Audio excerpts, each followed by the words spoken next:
Eh oui, le jingle c'est le lundi, mais non, aujourd'hui c'est jeudi, tout va bien. Anna Guézard-Boicaz, bonjour. Bonjour Christophe, bonjour mesdames et messieurs. Bonjour Anna, alors aujourd'hui tu n'es, comme d'habitude, pas venue seule. Heureusement, mon invité aujourd'hui est un grand nom dans la mode. Moi je le qualifie du roi du kaftan.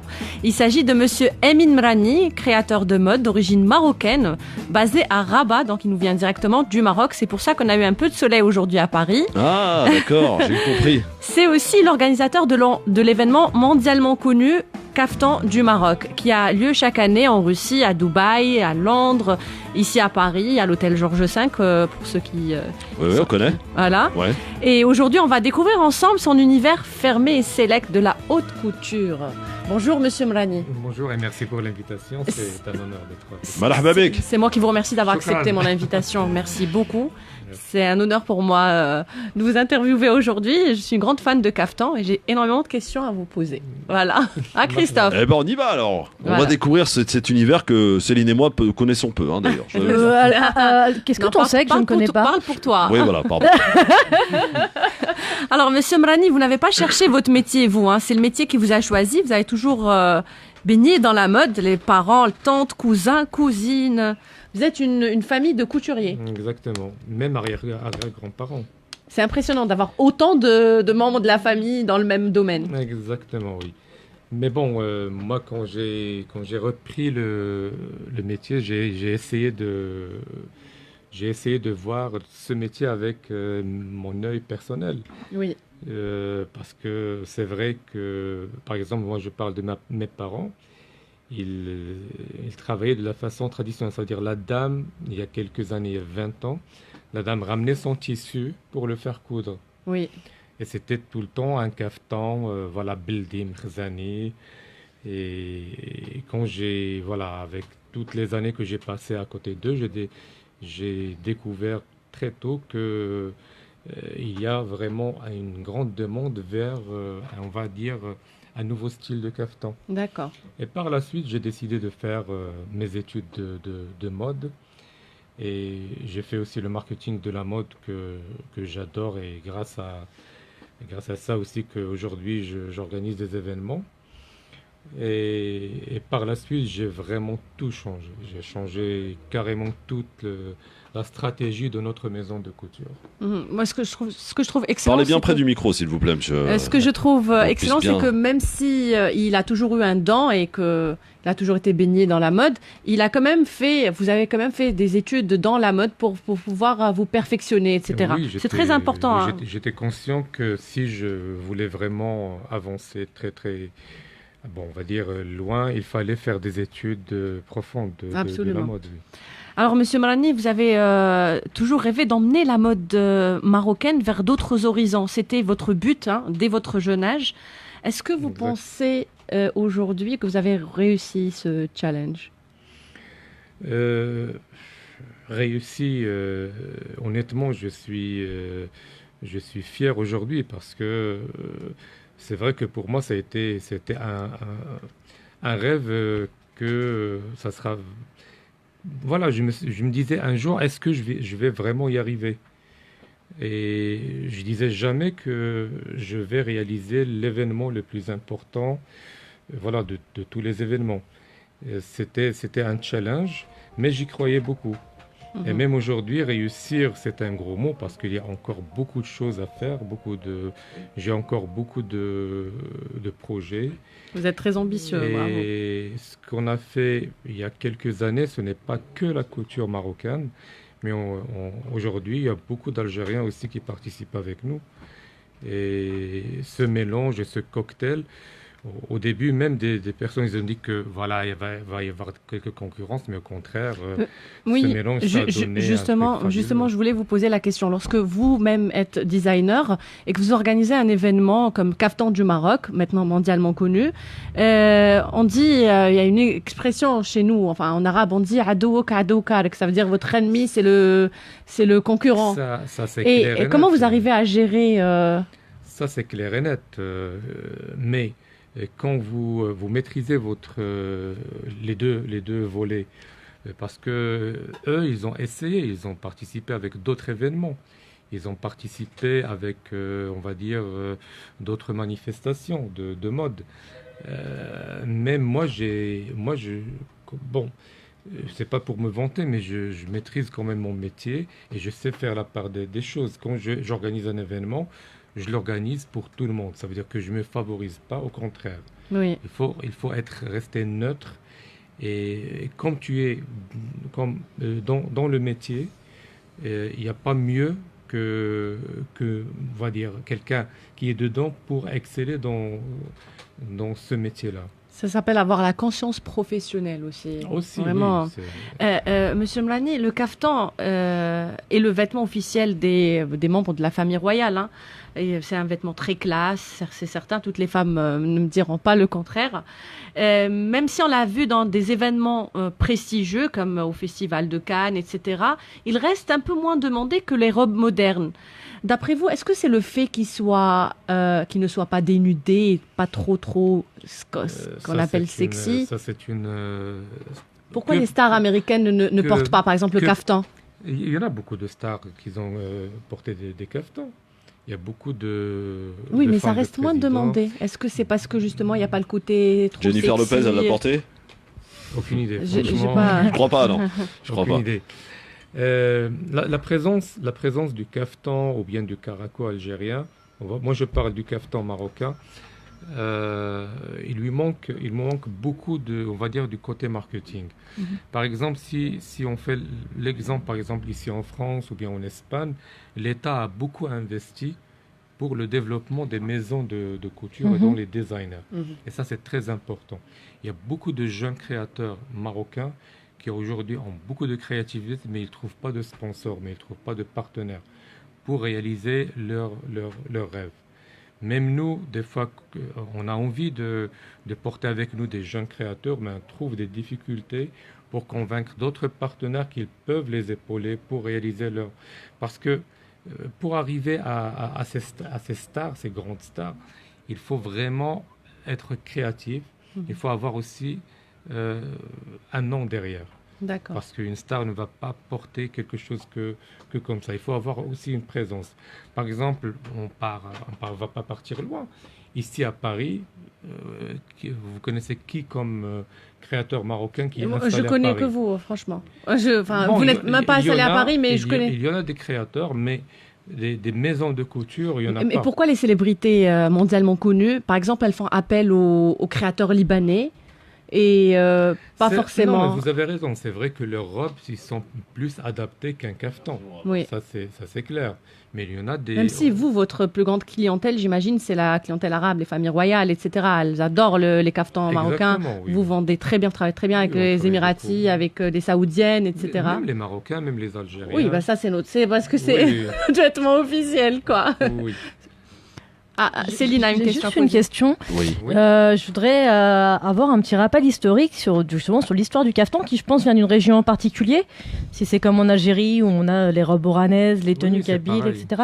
Ça vient de... Quelle est l'histoire même du caftan? Ça, c'est une question qui peut créer la polémique, là. Tout le monde Pardon. se dit, ça vient de chez nous. Oui, voilà, c'est ça. Ah, tout le monde... Non, mais dites-nous la vérité. Ah oui, oui. On est là pour Oui, dire oui. la vérité. Ça vient d'où le caftan? De quelle région du Maroc? C'est pareil comme en Algérie, il y a des caftans chamali, il y a des caftans fessim, knassi, D'accord. rabati.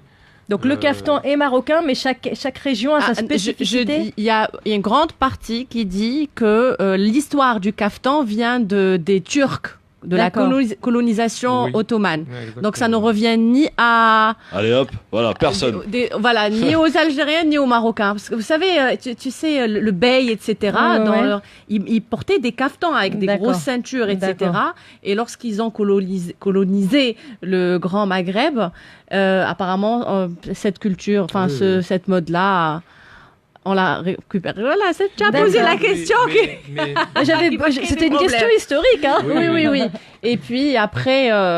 Mais est-ce qu'on peut considérer, est-ce qu'on peut considérer finalement, ça c'est mon esprit un petit peu qui va de travers de temps en temps, que le caftan est un petit peu le costume pour les hommes?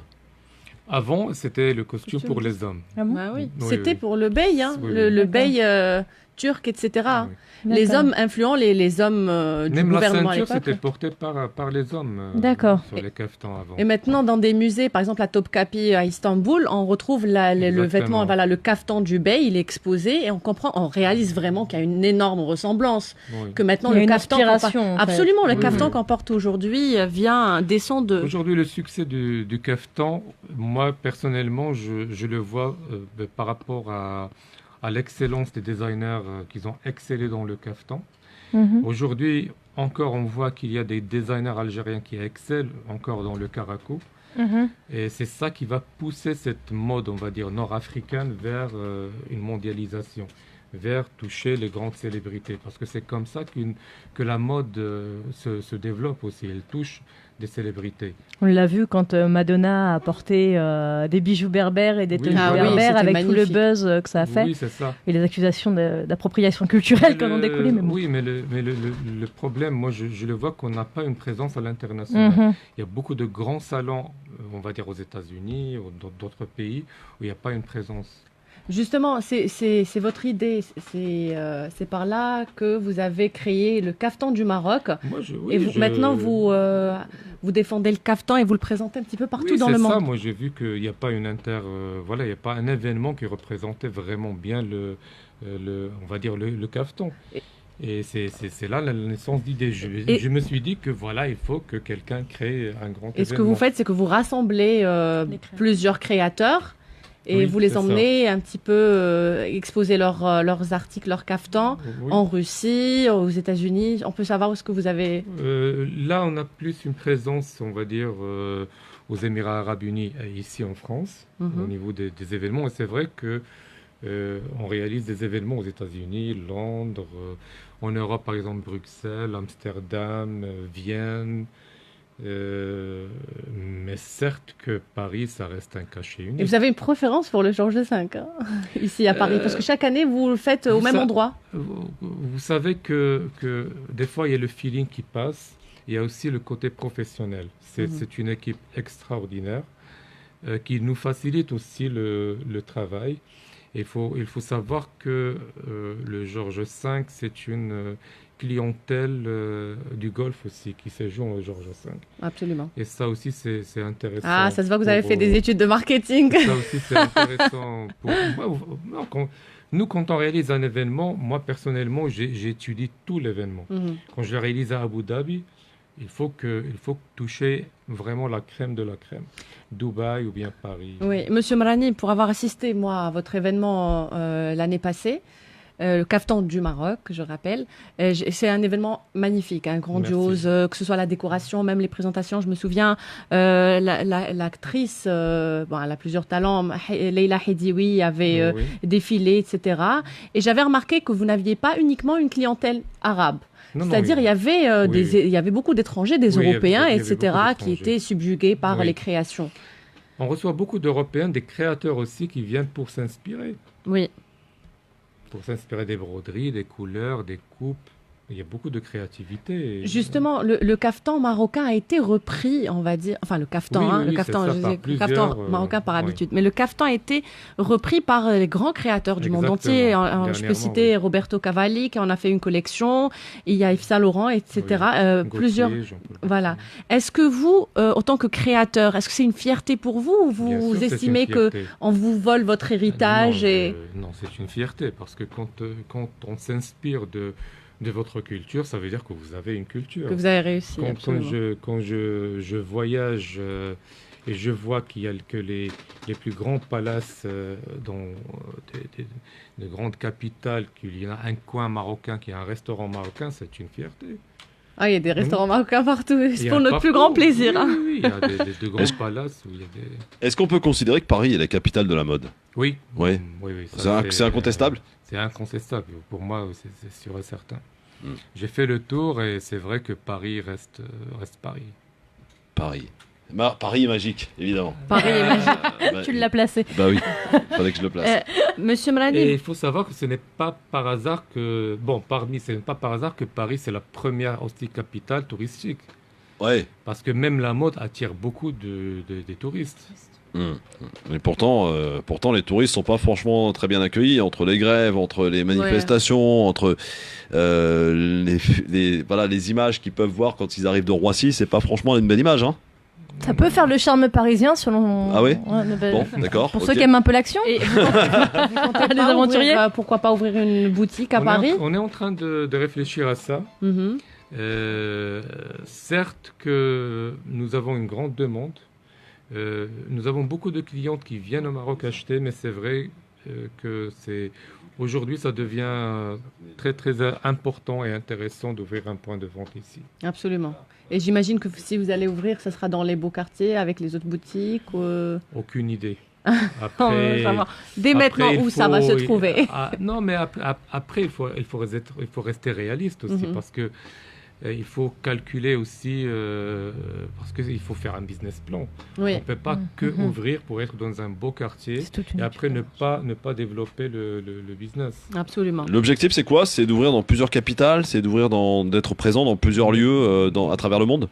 Moi, je pars dans une idée de partir petit à petit. Oui. C'est vrai qu'on est grand, mais on ne peut pas ouvrir plusieurs points de vente. Déjà, si on réussit un seul, là, on peut... Chaque pierre après chaque pierre. Exactement. Un auditeur m'appelle, me dit attention, vous avez peut-être dit une bêtise, le Maroc n'a jamais été colonisé par l'Empire turc. C'est ce que ça s'est arrêté à l'Algérie.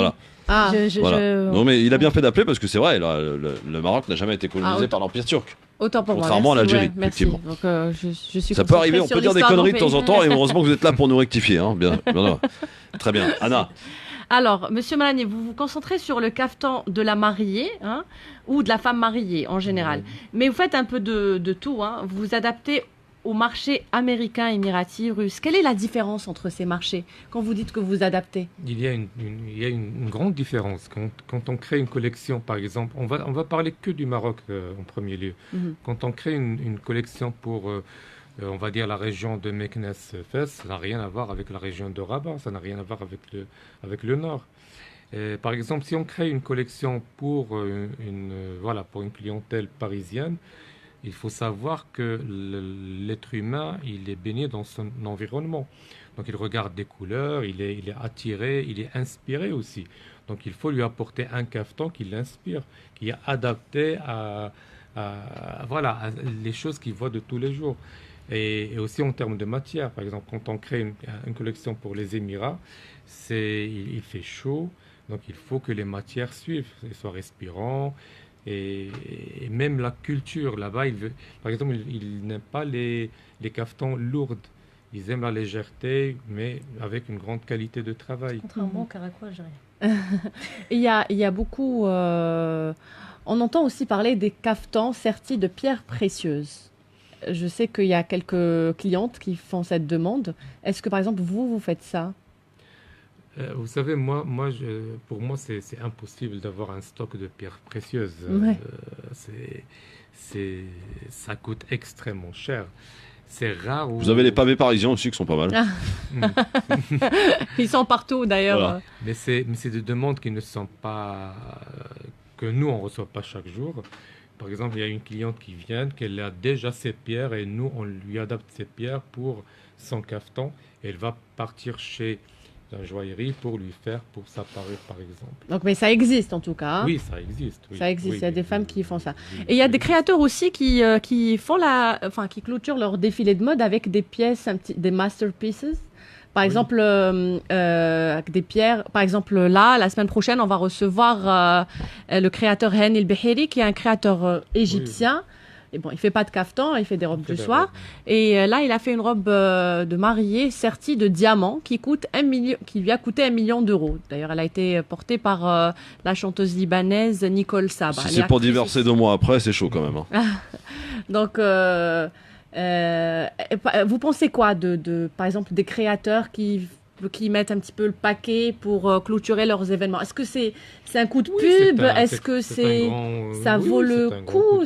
Pour vous, comment? Ça vaut le coup, oui, bien sûr, ça vaut le coup.